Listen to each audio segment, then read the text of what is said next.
I'm guessing we're ready to go. I want to welcome you all to yet another wonderful event that is arranged by CESAR, the Continuing Education Association of Ryerson, or CESAR for short. Today's lecture is Mass and Masculinity. And my name is Varghese, and I am the president of CESAR. I use her pronouns, and I am co-hosting tonight with Simon Donato Woodburn, who is an amazing volunteer with CESAR. Simon? Hello. Yep, as Janet was saying, my name's Simon Donato Woodburn. I work as a registered nurse in Kitchener, Ontario, and I'm a volunteer with CESAR. We're grateful to have BL and Tala here doing ASL interpretation and presenting with us tonight. So a lot of gratitude to BL and Tala. Indeed, as well as all the other volunteers, executives at CESAR that make this possible. I would like to begin by acknowledging the land that we're on. Because of COVID-19, we're all joining this event from different places. So you can find out more about the specific spot or the city from where you're connecting tonight. And you can go to www.native-land.ca. For us here at Ryerson, we are in the dish with one spoon territory. The dish with one spoon is a treaty between Abe, Mississaugas, and Haudenosaunee that bound them to share the territory and protect the land. Subsequent Indigenous nations and peoples, settlers, and all newcomers have been invited into this treaty in the peace, friendship, and respect. The dish, or sometimes called the bowl, represents what is now Southern Ontario, from the Great Lakes to Quebec, and from Lake Simcoe to the We're all eating out of the dish. All of us share this territory with one spoon. That means we have to share the responsibility of ensuring the dish is never empty, which includes taking care of the land and the creatures we share it with. It is important that there's no knives at the table.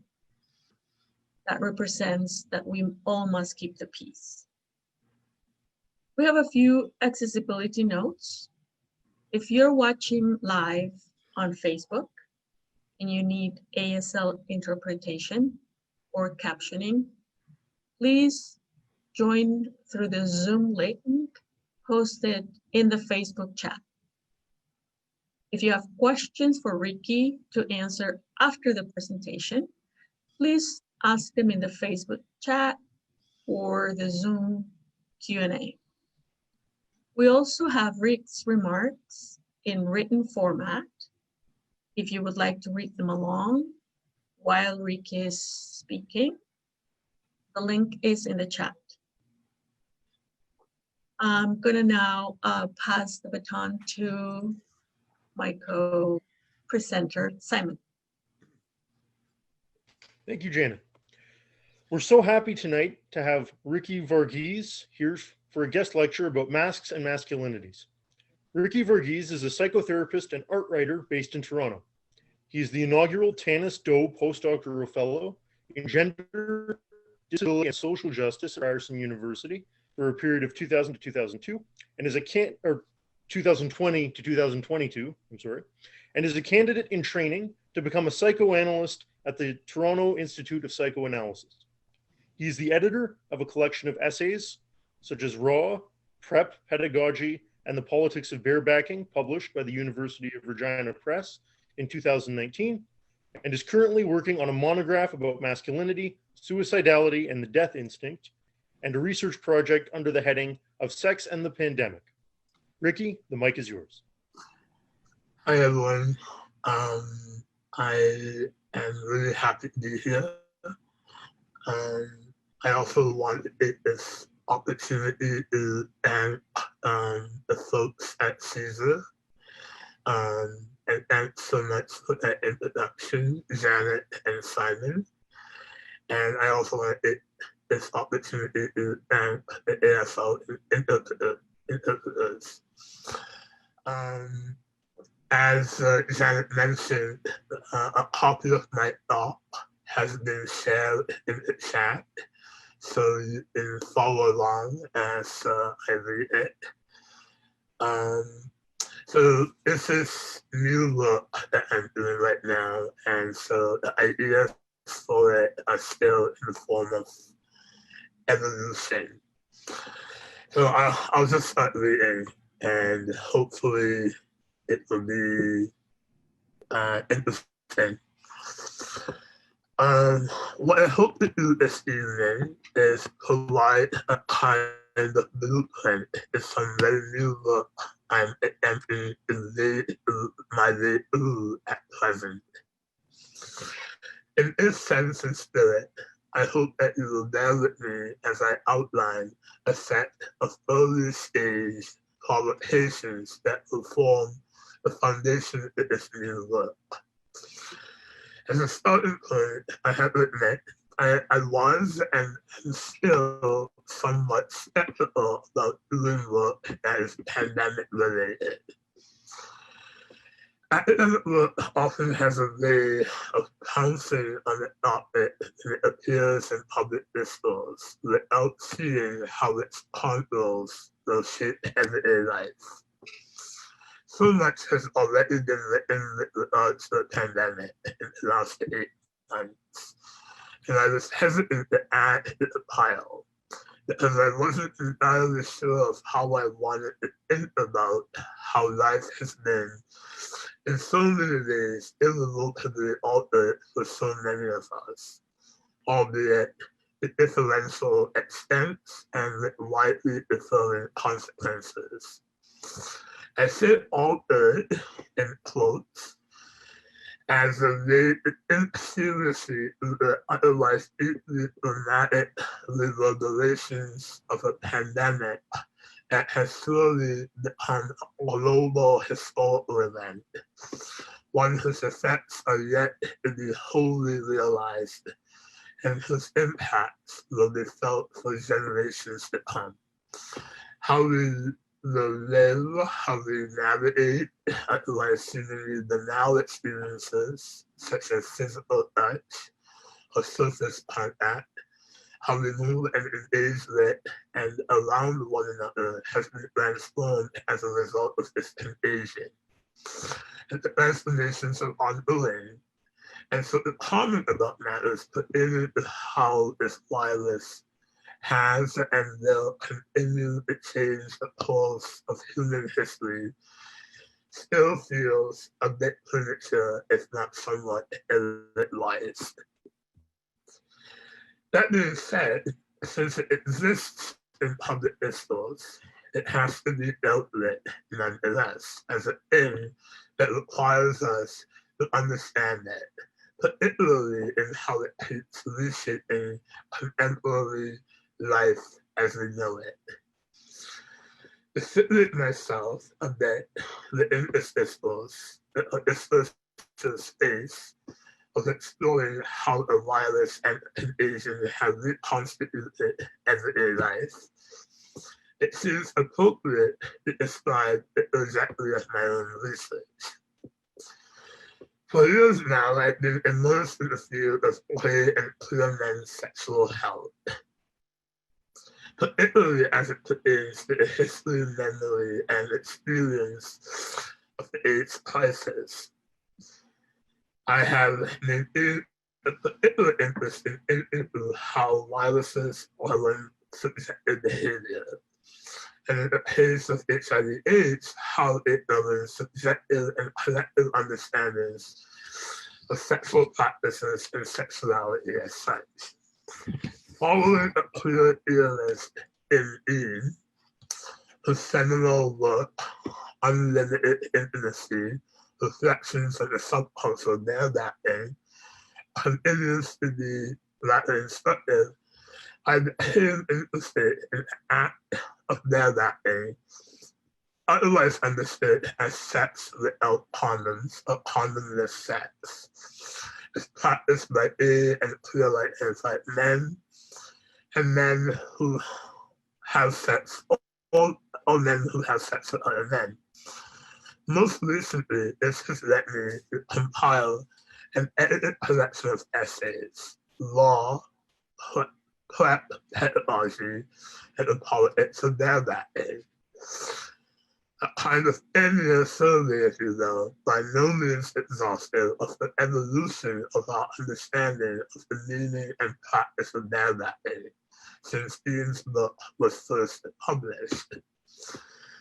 In my own work, the fundamental question has always been, how do we understand the highly debated gesture of practice like barebacking, and how it informs and is informed by intimate cultural mores, the pressure of social structures, and the need for a clear and lucid sense of an ethics with regards to how we live with one another.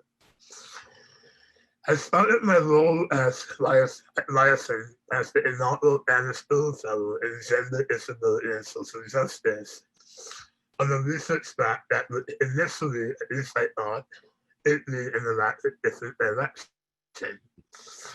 I was interested in the question of masculinity as it relates to debates concerning gender and sexual difference, but not as it put into sexuality, rather as it concerns the aggressive, self-annihilating drive that is implicit in the act of suicide.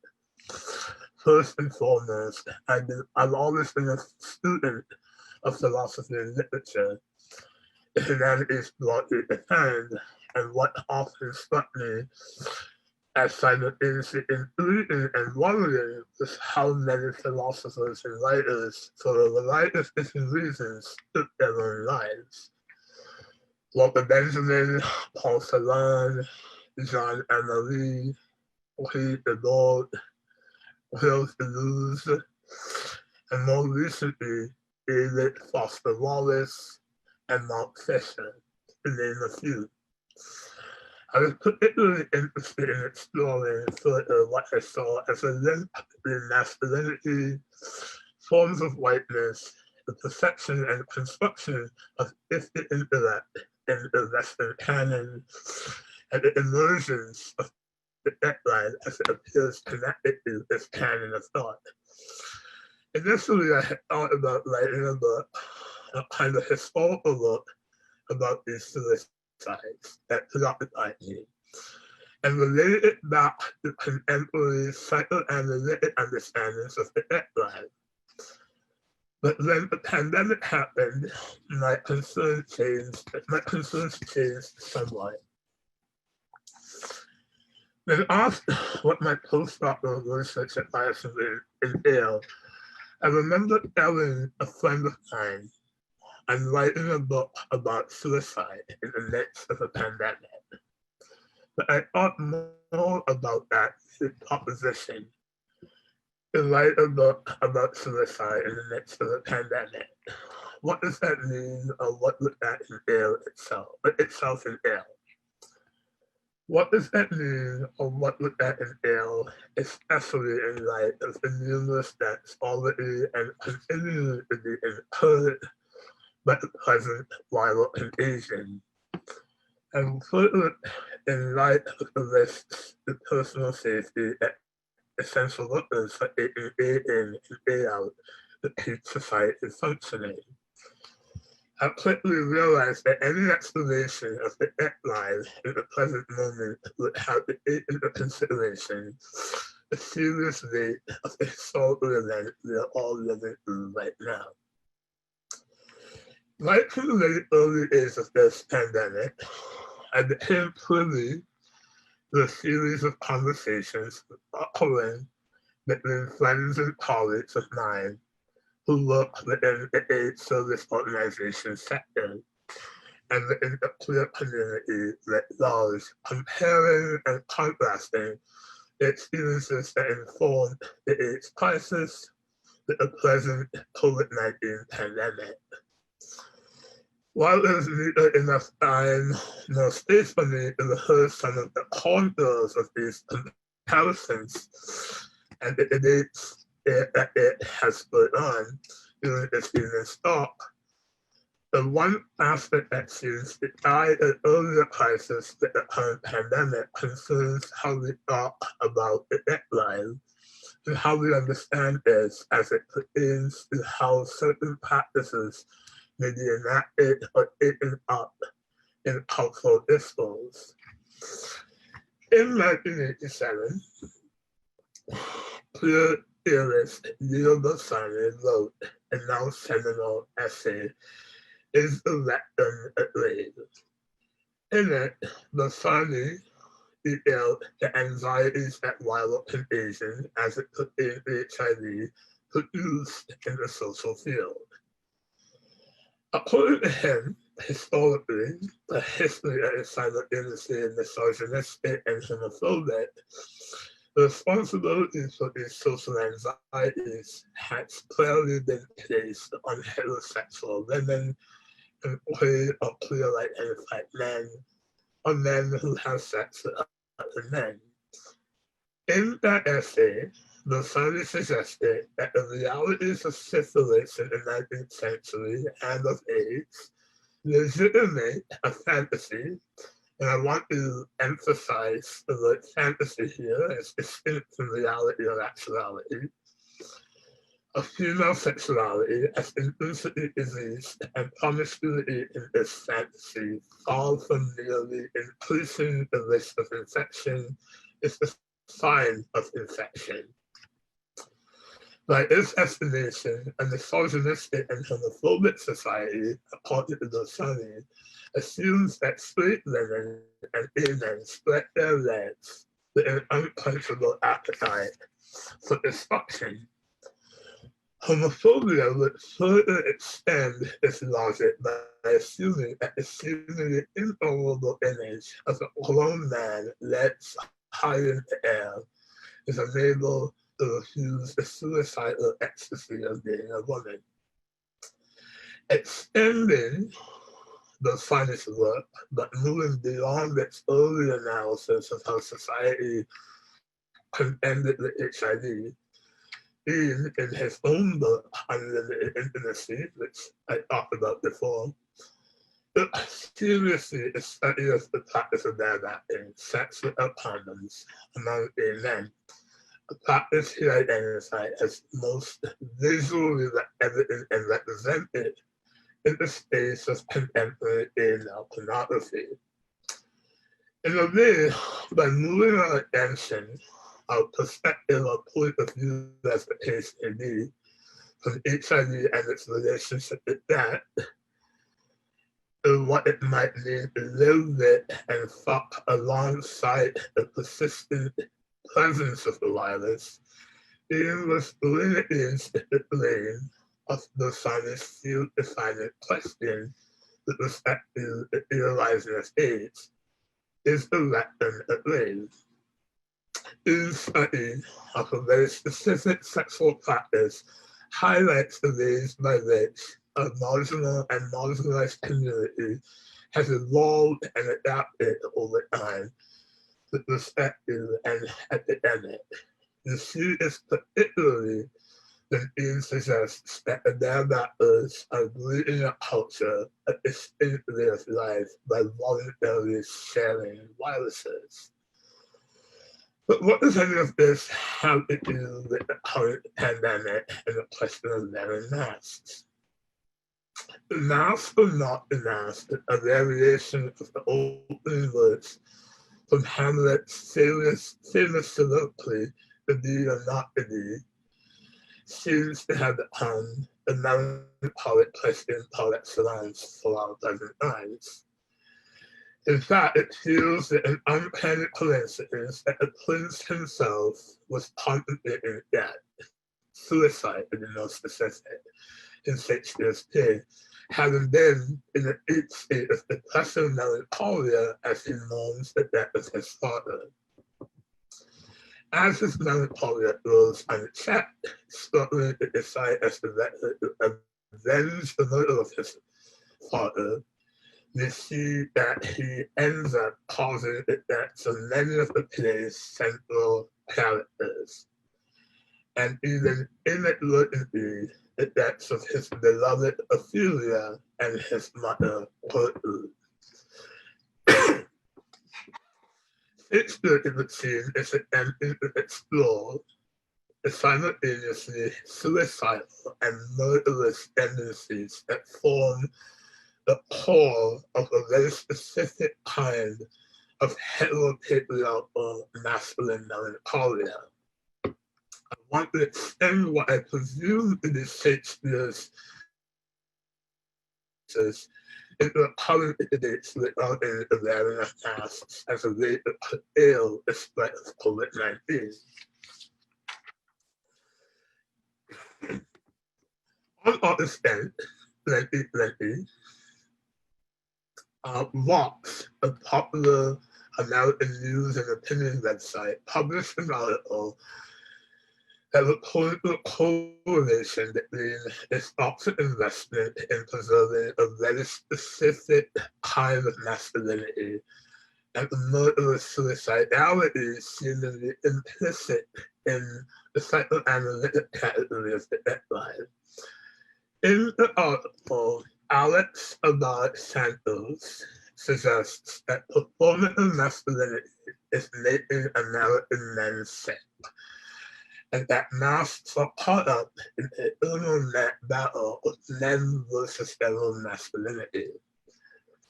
We have seen this in the numerous reports we have had access to over the last few months of anti-maskers, particularly men, refusing to wear a mask while in public or at an establishment that requires you to wear one because of the alleged idea that donning a protective object is threatening, emasculating, and even feminizing.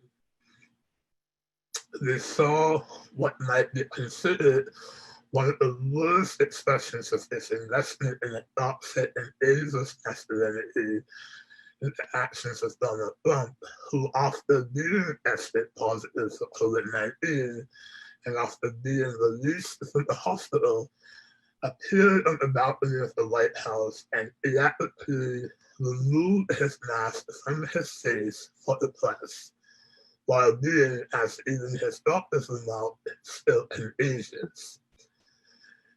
Trump was hoping that this action would garner the favor of the electorate.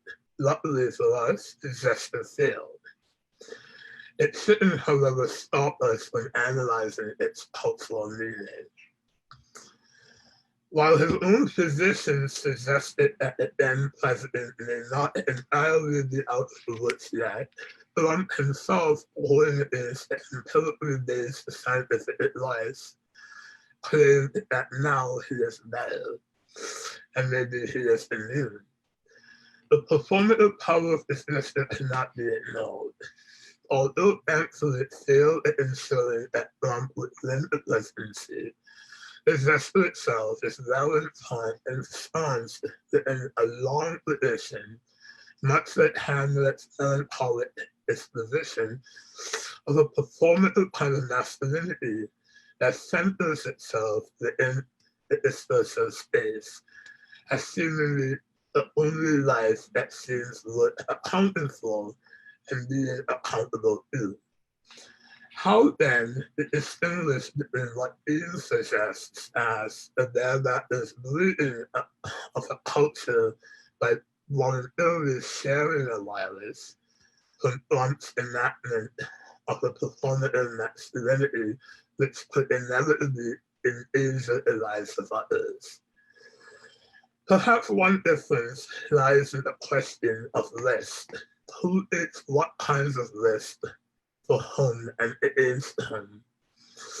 The choice to relinquish the condom in a sexual encounter between consenting adults is radically different from Trump's choice to relinquish the mask. In the former, it would be hoped that the parties involved are aware of and consent to the risk is shared with regard to the viral exposure. In the latter, the one chose to remove the mask from his face in a performance of hypermasculinity that did not take into account anyone else but himself and what he perhaps hoped and fantasized his performance would do for him.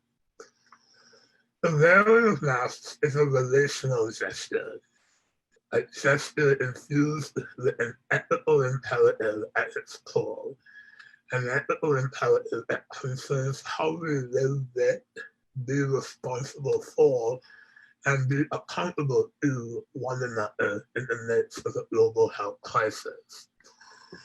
I wear a mask, for instance, not so much to protect myself from the world around me, but to protect those in the world around me from what may come from me.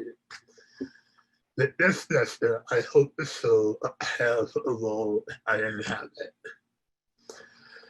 In closing, I want to reflect a bit more on this social bond that perhaps we might want to consider between us and those around us in the world we inhabit.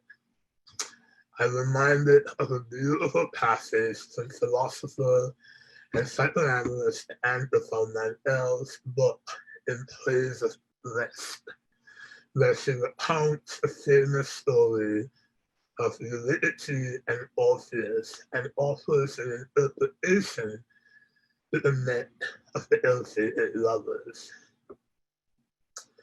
Eurydice, a timeless and outward contemporary figure, is she who for love was sought all the way to death. Taking the risk of not dying raises the question of what makes us living beings. But more importantly, beings that Eurydice with the capacity to call. The myth does not speak of Eurydice's call, and yet this call and Orpheus's fatal turn back in response to it is the essence, I believe, of the human bond. Invocation founds our primal bonds with the other, from our fetal origins to our end, which traverses and makes us something other than mere intelligent bodies. That is, beings capable of a devastating event, love. There is a sense of an ethics in what the Mandel provides us an account of about this fiction. Orpheus responded to the call of his love for Eurydice and then to the metaphor to bring her back to life. Based on the pact that he made with Hades, he was not returned and look at Eurydice until they had returned to the land of the living. It was a risk he thought he was willing to take for love. Her invitation, her beckoning him, is the call of love, a demand founded on love. One might argue, or at least as I'm doing here, begin to sow the seeds of an argument that suggests that the ethical demand to wear a mask, to value the lives of others, is and should be founded on such an invitation of love, a call of love often for others around us. Thank you. Great, thank you so much, Ricky. We now have time for some questions. Again, if you're watching and if you'd like to ask a question, please ask in the Facebook chat or the Zoom Q&A function. So the first question we have is, every man's sense of masculinity is unique in some way. Are there any general rules or strategies for understanding how a person's personal experience and histories inform the decisions of men not to use masks? How could this knowledge potentially be utilized by public health officials to try and encourage mask use? I think personal history is very important to account for. I think it's very important to think of. But I suppose I'm always approaching the session without masks, or not without masks,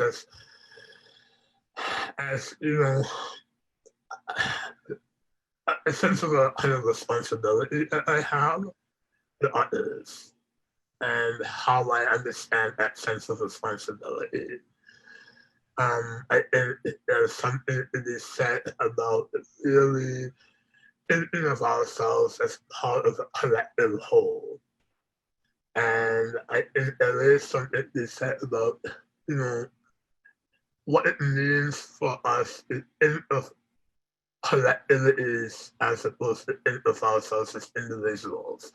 That's not to say that individual or private or personal history does not matter. It just means that, you know, we're in a particular moment in history where we need to consider what it means to think of the social good to some extent. If that's how I perceive it.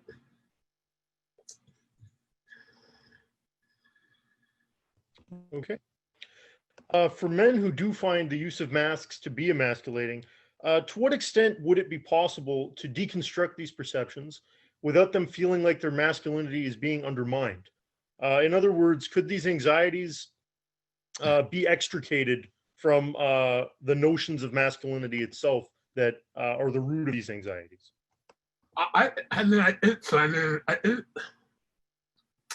You know, when someone talks about how wearing a mask might be emasculating, I suppose one way in which I interpret is I like to understand what they understand by masculinity, and why wearing a mask or choosing not to wear a mask is related to that.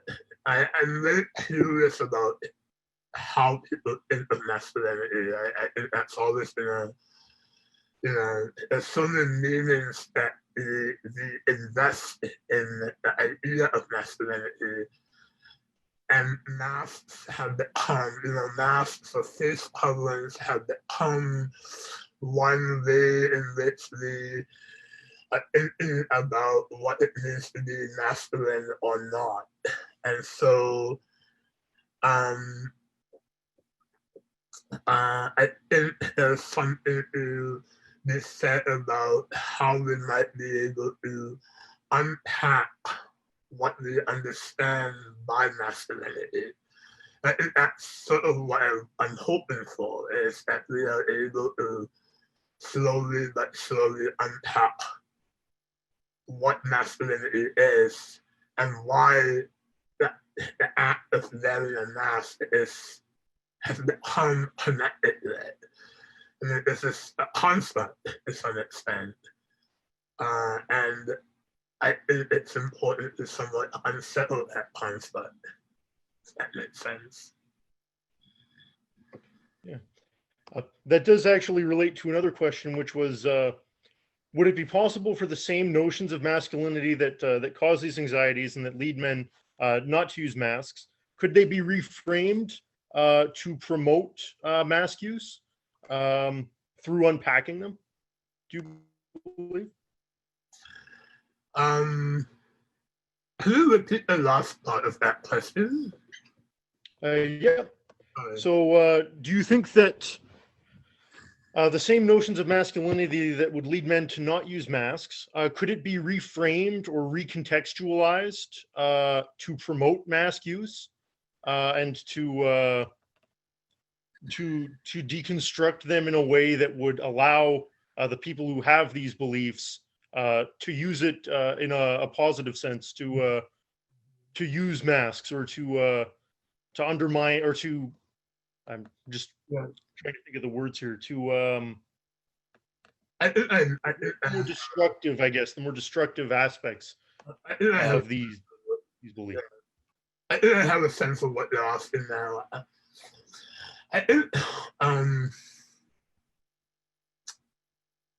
There's so much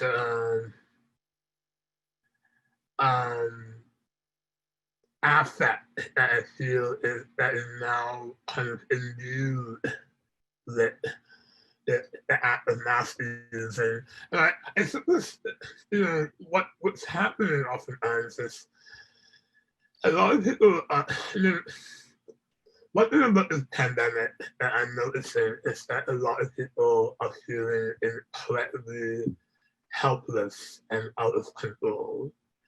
And it's something that I see in my research, but it's also something I see in my own practice as a therapist. A lot of people are feeling very unprepared for what has happened. A lot of us are unsure about what this means or how life is going to look like as time passes. And as such, it's really interesting to see how individuals or people, groups of individuals, think about how to relate to public health guidelines. I think there's this obsession with freedom. I find, you can't tell me what to do with myself, or you can't tell me how to act or how to move. That I find fascinating. And I think oftentimes when there are guidelines that come from public health around, what needs to be done in order to protect each other's health, I think the response is one that is full of resistance from people.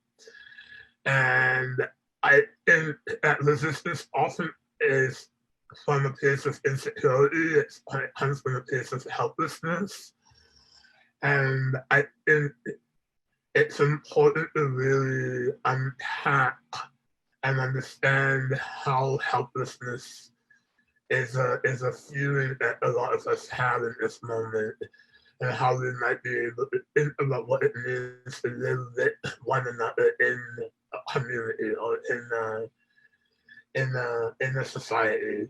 That we're not individuals, that we are part of a community, and as such we need to be responsible for each other.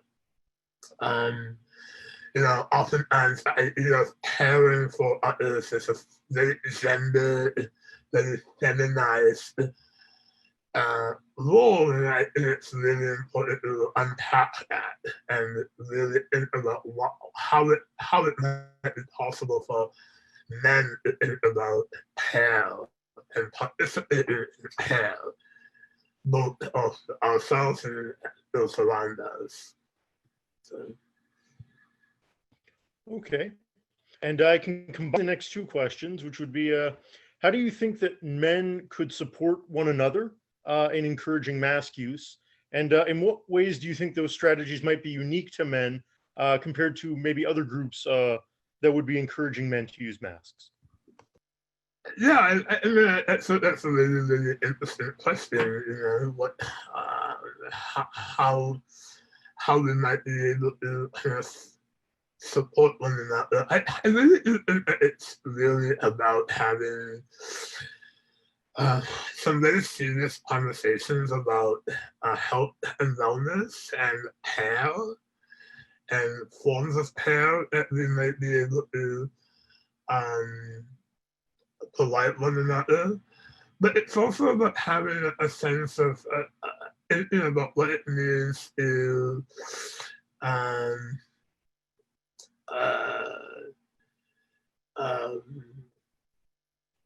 be responsible for each other. I think a sense of responsibility has become kind of lost in the conversation. I think one of the things that's often very common in discourse or in public conversations is that we're only responsible for ourselves as individuals or for our families. And I've been really trying to challenge that idea, to really think about what it might mean for us to be responsible for each other as a larger society or a larger community.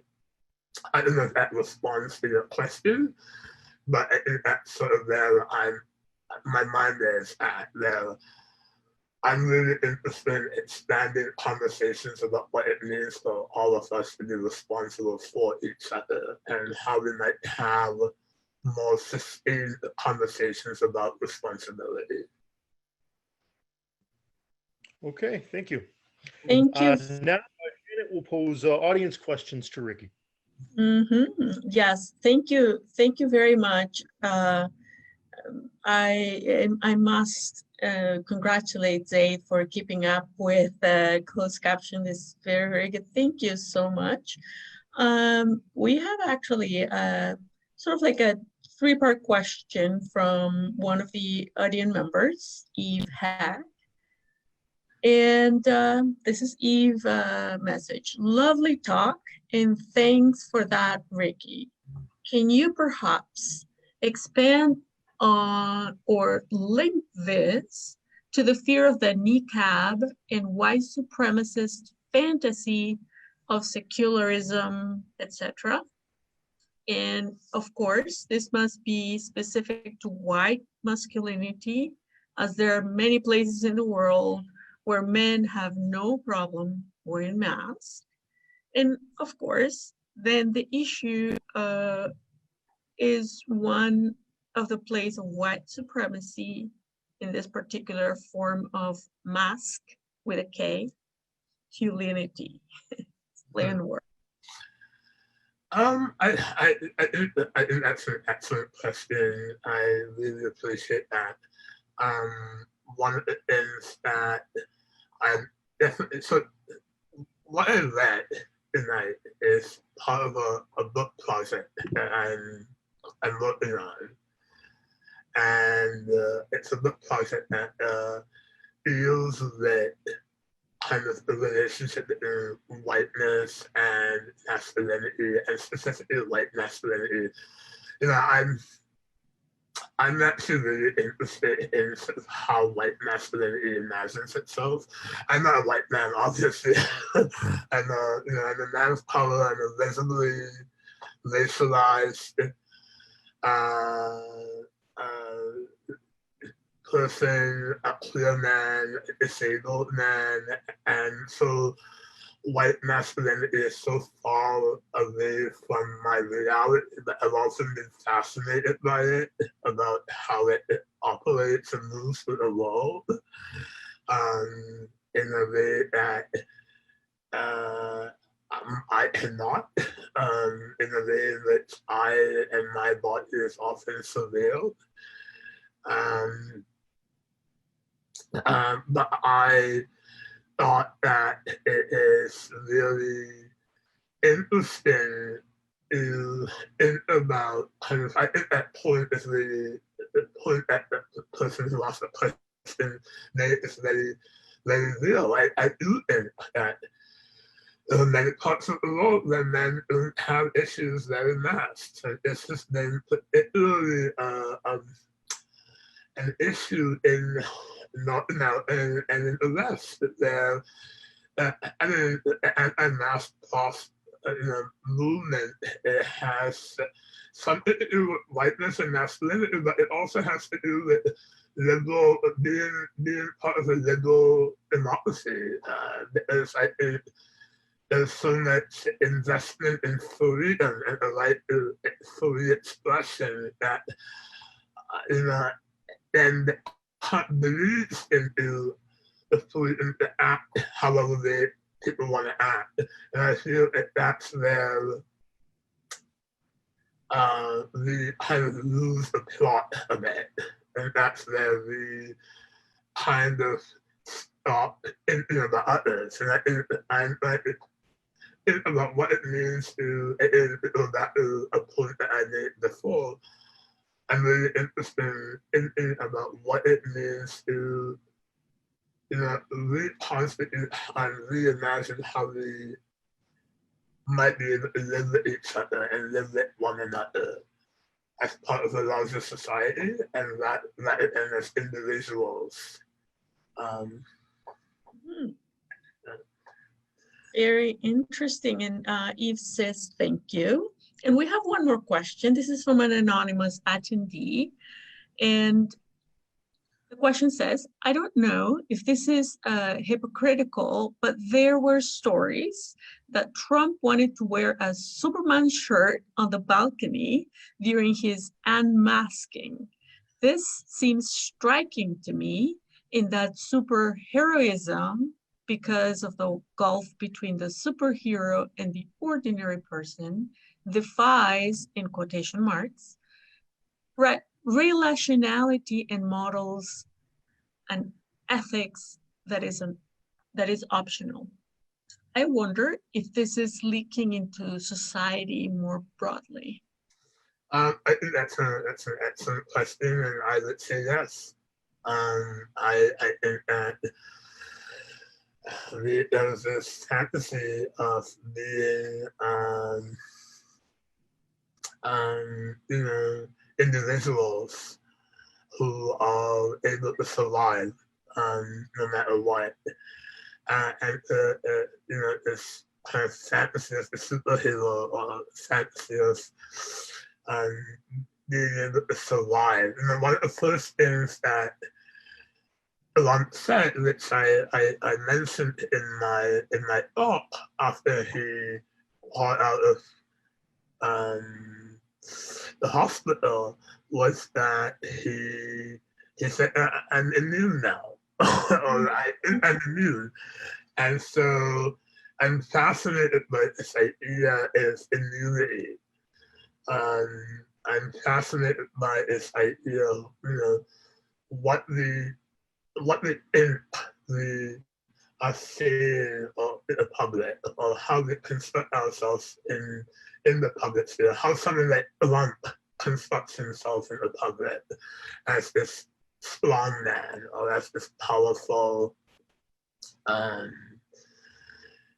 figure, and what this means in the context of politics. Because the reason why he was doing this was because he felt that this was going to help him win votes. He thought that this was something that would help him in the elections that happened last week. This idea of this powerful, strong, paternalistic, hyper-masculine figure. And I think you're right. I think this idea started to believe in the society in a way that I find kind of alarming. So, yeah, it's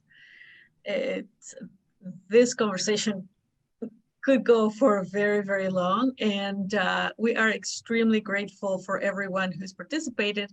And then again, the person who asked the question, Ricky, says thank you.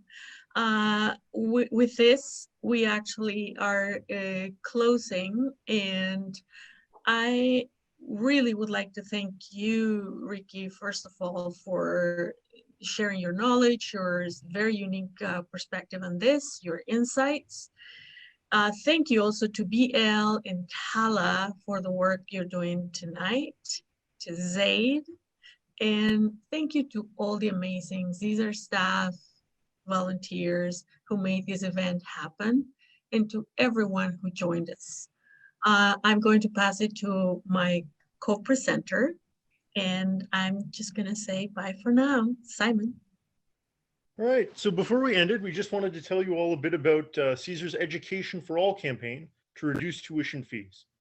We know that the cost of tuition is a burden for many of our members. Students are struggling to pay for our education, and many CESAR members have lost jobs due to the pandemic. International students are being treated unfairly, paying substantially higher tuition fees than domestic students. And we also know that more privileged students have advantages when applying for student loans, making access to education incredibly unequal for so many marginalized students. Students living with disabilities, mature students, and student parents already struggle with the high cost of living in Toronto and have to make the unfair choice of moving back in with their parents or paying for education. It doesn't have to be this way. Countries including Iceland, Western Sahara, Democratic Republic of Congo, Germany, Norway, Cuba, and so many more have funded their public post-secondary education systems to prioritize education that is accessible. We are calling for Ryerson to immediately reduce tuition fees and for the provincial government to issue more grants to students, working towards a plan for fully funded public post-secondary education in Ontario, because education is a right and not a privilege. We are fighting for a future where education is tuition-free, accessible, anti-racist, anti-colonial, and guaranteed to all domestic and international students. We want to hear from Ryerson students to present our collective concerns about tuition to the university. Tell us how the cost of tuition fees affects you and the difference that it would make if you didn't have to pay those fees or take on student debt to go to school. Send us your comments at mycesar.ca/testimonial. Thank you again so much for joining us. And thank you once again to Ricky for sharing his time with us this evening and to our ASL interpreters. Thank you, take care, and have a good night.